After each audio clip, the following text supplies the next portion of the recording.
चलो भाई देखो अब मैं क्या करता हूँ। उनसे कभी आसाराम बापू जैसे बलात्कारियों से स्टेज पर मिलकर उनके साथ खड़े होते थे, तो आज धीरेन्द्र शास्त्री जैसे ढोंगियों के साथ स्टेज पर खड़े होकर उन्हें अपना छोटा भाई कहते हैं। अभी मजा आएगा ना भिड़ो।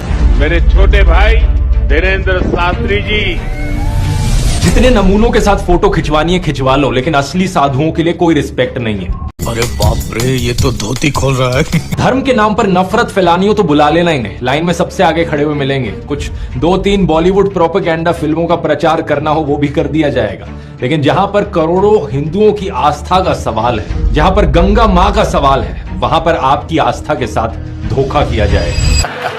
बोलो गंगा माता की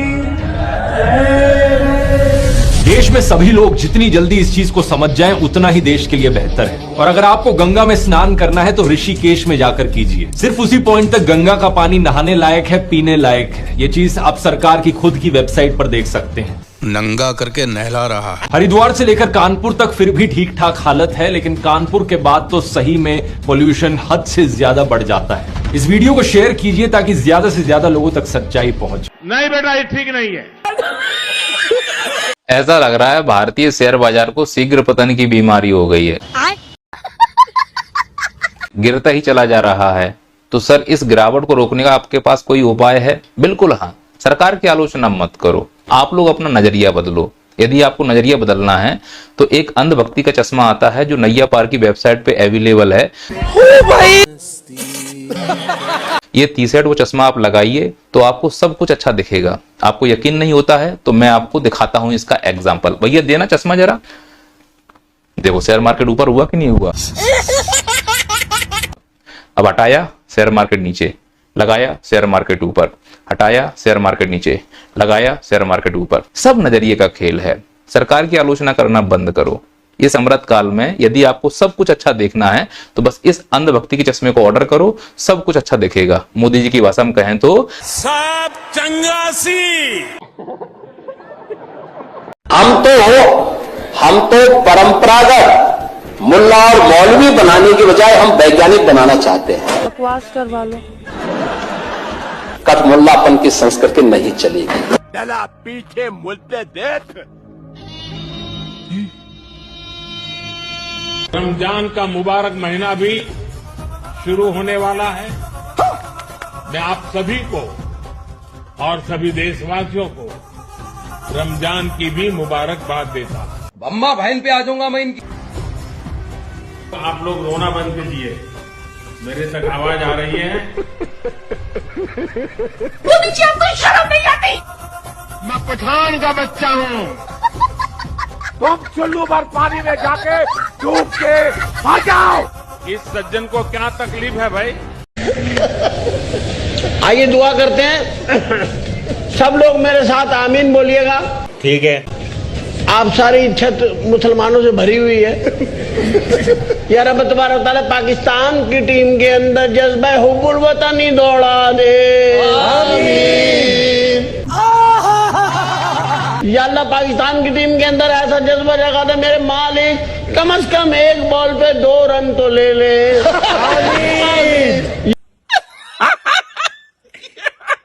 या अल्लाह इन्हें गिरने से बचा। या अल्लाह चौके छक्के मारने की तौफीक अता फरमा। और जो टीम में छक्के उन्हें बाहर निकलवा दे।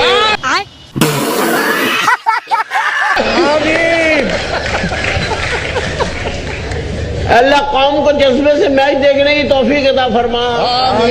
अल्लाह पाकिस्तान को वो साइंस अता फरमा मेरे मालिक कि जब टीम बेकार खेल रही हो तो हमारे लोग टीवी के जरिए ग्राउंड में जाके चौके छक्के मारे।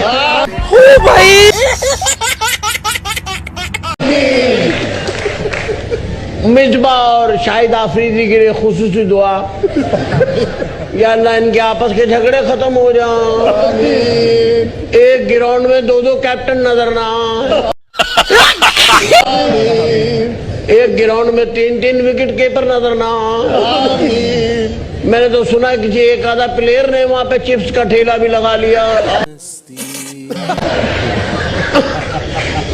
या अल्लाह यूनुस खान को दोबारा से जवानी अता फरमा दे, उसे ठंडा पानी अता फरमा।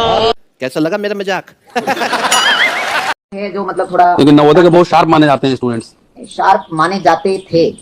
अच्छा थे, और अब में क्या अंतर है? अब जब से मोदी युग आया ना, तब से सब वहाँ भी मतलब अंधभक्ति लागू हो गई है। गजब बेइज्जती है। अच्छा, अब मतलब पूरी तरह से दो भागों में डिवाइड है नवोदय।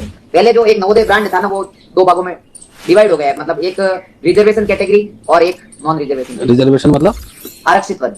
आरक्षित क्योंकि वर्ग। वहाँ पे पहले क्या था कि किसी की फीस नहीं लगती थी, तो किसकी कौन जाति से क्या कौन से वर्ग से कुछ मालूम ही नहीं पड़ता था।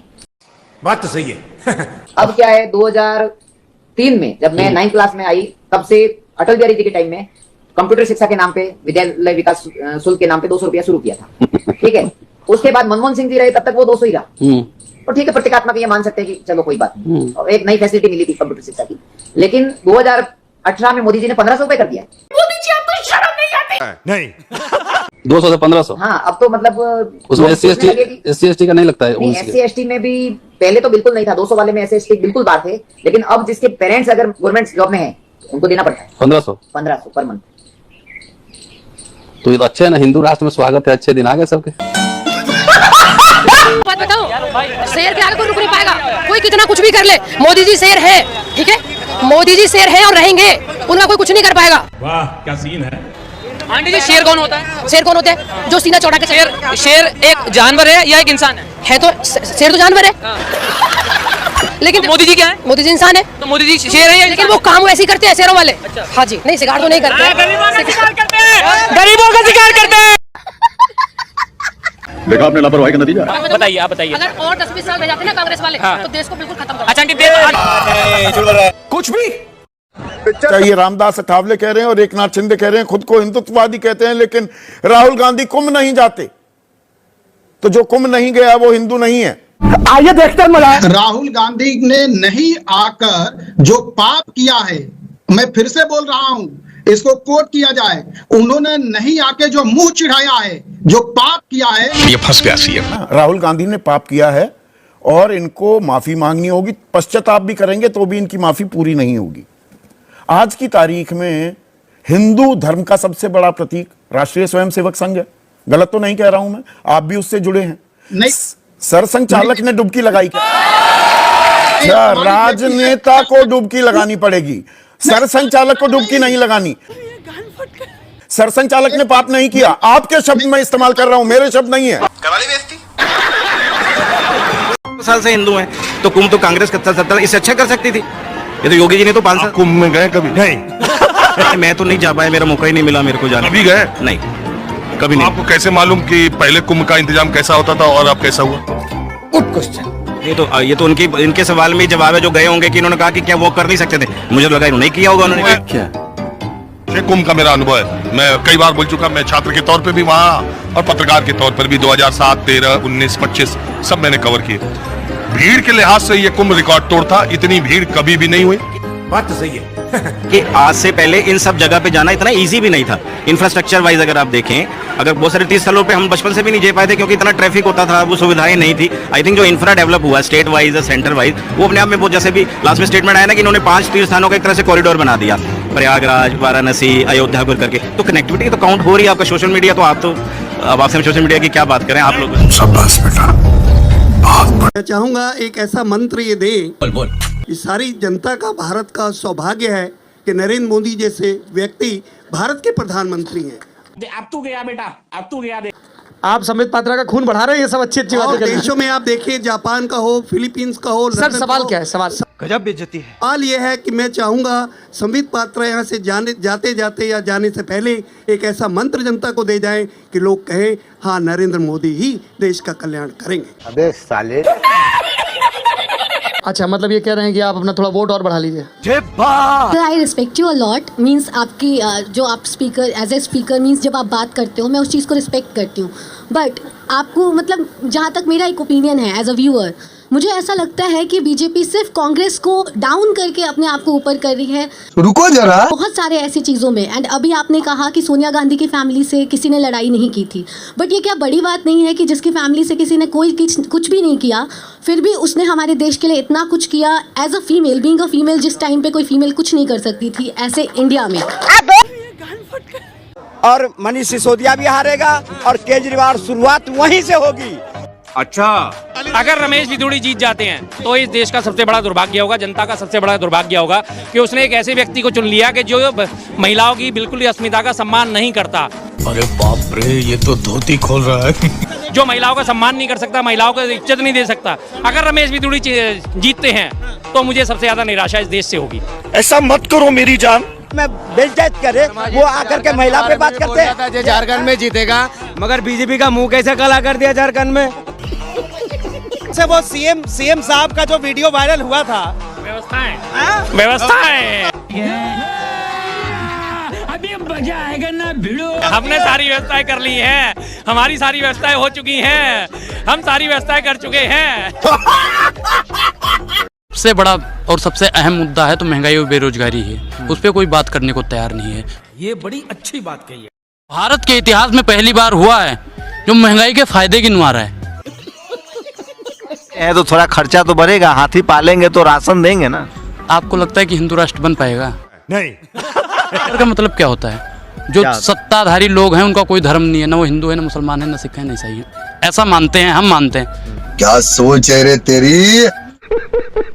क्या बताइए। लेकिन मोदी जी के समर्थक कह रहे हैं कि इस देश को मुसलमानों से खतरा है। ये भगवान क्या जुल्म है। वो लोग इस देश को इस्लामिक राष्ट्र बनाना चाहते हैं।